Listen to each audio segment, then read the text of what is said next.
আজকে আপনাদের সাথে শেয়ার করব 1 কাপ ছোলা দিয়ে তৈরি করা যাবে একদম দোকানের মতো মতিচুরের লাড্ডুর রেসিপি। এর জন্য প্রথমেই ছোলার ডালটাকে 4 থেকে 5 ঘন্টার জন্য ভিজিয়ে রেখেছিলাম। তারপর ছোলার ডালটাকে জল ছাড়াই ভালো করে বেটে নিতে হবে। এবার ছোলার ডালের পেস্টটাকে এইভাবে পাতলা পাতলা করে 3 থেকে 4 মিনিটের জন্য ফ্রাই করে নিতে হবে।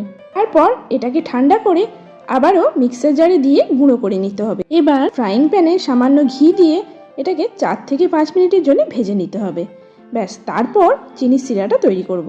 তার জন্য দিয়ে দিলাম 1 কাপ চিনি আর 1 কাপ জল, আর দিয়েছি কয়েকটা এলাচ আর সামান্য ফুড কালার। এবার চিনি সিরাটা তৈরি হয়ে গেলে ভেজে রাখা মতিগুলো দিয়ে এইভাবে 2 থেকে 3 মিনিট মতো নাড়াচাড়া করে শুকনো শুকনো করে নিতে হবে। সবশেষে একটু চারমগজ আর ঘি দিয়ে নাড়াচাড়া করে ঢাকনা দিয়ে বেশ খানিকক্ষণ ঠান্ডা হতে দেব। ব্যাস, তারপর এইভাবে গোল গোল করে লাড্ডুর শেপে তৈরি করে নিলেই রেডি হয়ে যাবে একদম দোকানের মতো মতিচুরের লাড্ডু। ধন্যবাদ।